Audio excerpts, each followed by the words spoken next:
Drink This Beer is brought to you by The Beer Guys. BeerGuysRadio.com is where you need to go to get the scoop on what's going on in craft beer. That's BeerGuysRadio.com. And if you like the show, consider becoming one of our sponsors. Head to Patreon.com/BeerGuys. That's Patreon.com/BeerGuys. Welcome to Drink This Beer, a show dedicated to craft beer and the people who make it. Each episode, we'll get the stories behind the brews you love. Now, here are your hosts, Tim Dennis and Aaron Williams. Yeah, what's wrong with the beer we got? So we are here with Tim Nielsen from Drivin and Cryin. We're here at Burnt Hickory Brewing Company. Hello, how's it going? Yes, exactly. The Burnt Hickory Brewery. Get it right, Aaron. Because Jeez, I've only been drinking since 2 p.m. So give me a break. Oh there. yeah, Okay. I remember my first beer. Hey now, Yeah, but He had 4 session IPAs today. exactly. I'm a crazy man. Exactly. Yeah. So Tim, how did you get connected with these crazy guys?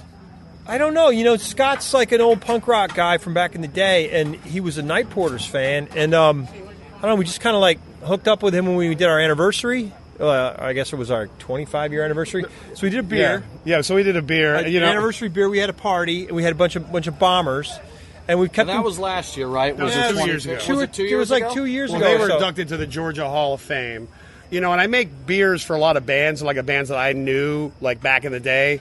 And I was sitting down going, hey, we need to make a Georgia, a beer for a Georgia band. Yeah. And I'm trying to think of, what kind of gets the Burnt Hickory kind of, And back in the day that I knew Kevin Kinney, the singer, guitar player, is from Milwaukee and friends with the guys from DeCroixson who we make a beer from. Mm-hmm. So, and the fact the first time I ever came to Atlanta was I went and saw DeCroixson open for Drivin and Cryin at the Cotton Club in 1988. So that's how I got introduced to this band.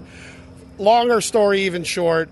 Hey, we found a band that were kindred souls type of thing and, make a beer together. Plus, Chiefs. Yeah, the Chiefs. That's my band. Yeah, okay, there we go. But anyway, so Drivin and Cryin and Burnt Hickory Brewery, it's not only just, it's two very much grassroots organizations. Burnt Hickory Brewery, Drivin and Cryin are, been at it a while. Both of us are really passionate and true with a strong fan base, and there's no reason why we couldn't team up and make a beer. Our fans come first. Same with you guys. It's like, our fan base is everything to us. And I just feel really... this is like a great culmination. And you would not know how many people have emailed or got on Facebook that say how happy. Like several people said, my 2 favorite things in the world: Burnt Hickory and Drivin and Cryin. Well, and we saw it tonight. The turnout was huge. It was big. Huge. The biggest turnout ever. Yeah. Ever. There's 1 million people here. People climbing on the caps. That's right. Yeah. I don't know So, if Tim, go ahead.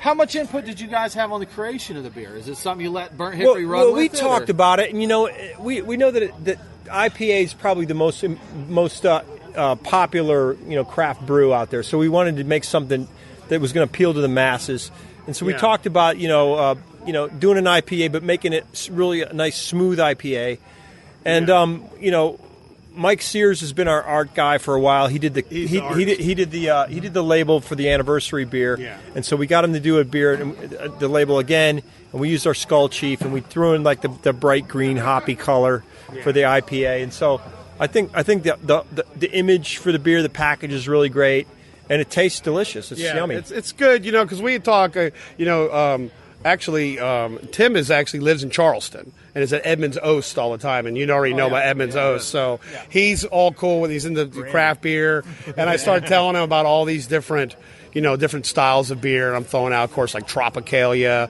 I'm talking about some of these Northeast, these juicier IPAs. Meanwhile, Kevin Kinney, his better half, or at least cuter half, well, I take that back. I don't know if Kevin.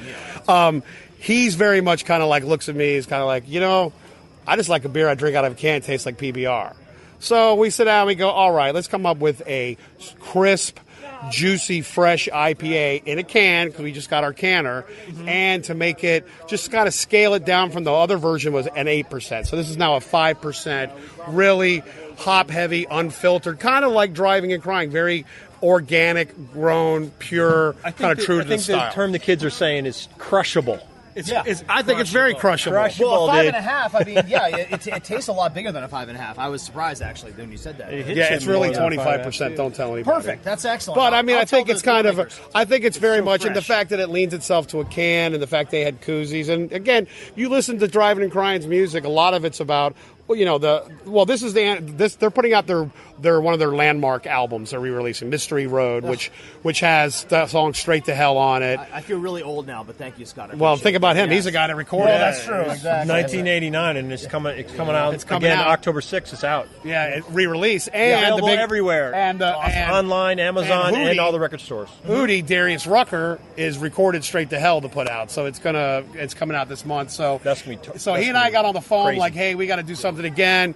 He goes, I got the canner. I think we can come up with a pretty good recipe. I think it'll make you happy, Tim, and it'll make Kevin happy. And he goes, hey, we're doing this re-release of the album, and Darius Rucker's, re-recording Straight to Hell, and, we're like, why the hell not? It comes right together. Plus, the new law makes it so people can walk in here, and all this tour stuff is gone about the tour, and all these people are coming in. They had several options. They were getting pints. They were getting six-packs.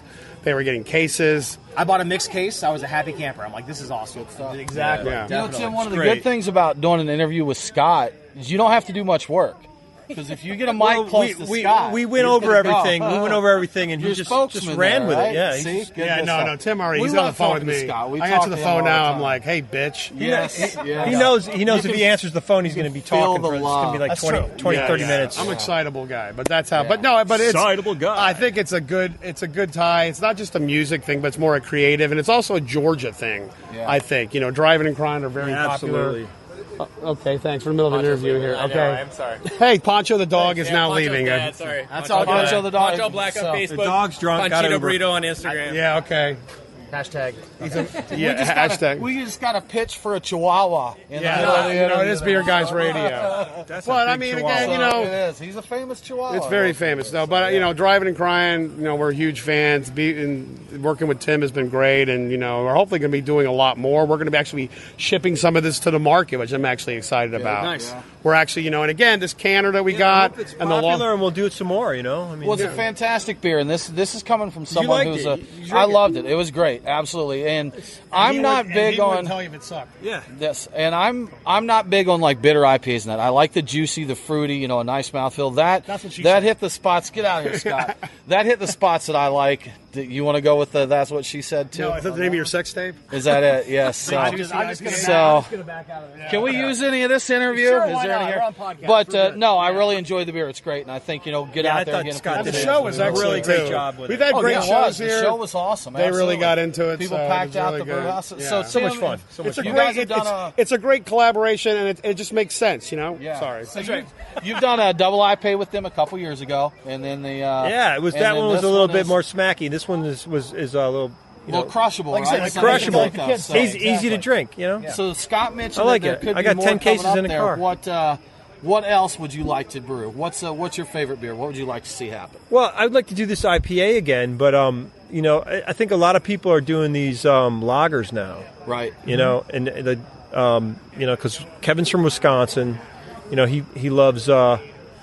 What does he drink? He's been buying Coors lately. I don't know. I won't hold it against him, but that's, the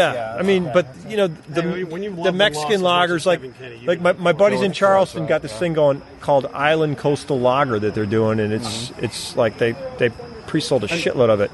Charleston's a big beer town. Yeah, I mean, there's a lot of microbreweries in Charleston, a lot of breweries, brew pubs, and like Atlanta and Asheville. I mean, in Athens. I mean, all these towns are just. It's a wonderful thing because it's good beer here in the South, isn't there? We got some it's good great stuff that people are going making on. this awesome beer. Yeah, well, it's very good. Are the acoustics in a brewery like super crazy compared to what you're used to playing? Because you've got these giant silos basically of liquid happening like right next to you. Does that help the beer? The acoustics are fine, but we played at a brewery one time in Charleston, and it was slopping out, like it was like fermenting. Like in between songs, it sounded like cows pissing or something. Yeah, perfect. That's not good. That's not good. You're like, is that feedback? I was like, what is that? Is it raining? Exactly. That's right. That's when you were recording the live album too, right? That's it. Yeah, the live album. Like, what's that sound in the background? So that's it. All right. Well, we love Beer Guys Radio. Thanks for coming out. No, I appreciate it, guys. Thank you so much. What's coming up for Drivin and Cryin? Where are you guys headed?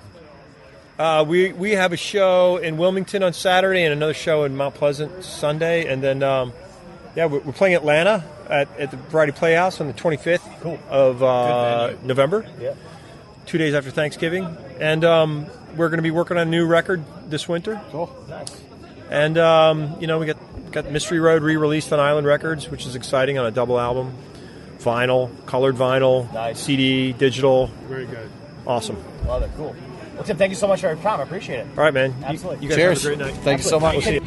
Thanks for listening to Drink This Beer. Don't forget to subscribe to us on iTunes, Stitcher, or wherever you get your podcast. More beer stories? Head to beerguysradio.com. Follow the Beer Guys on Twitter, Facebook, and Instagram.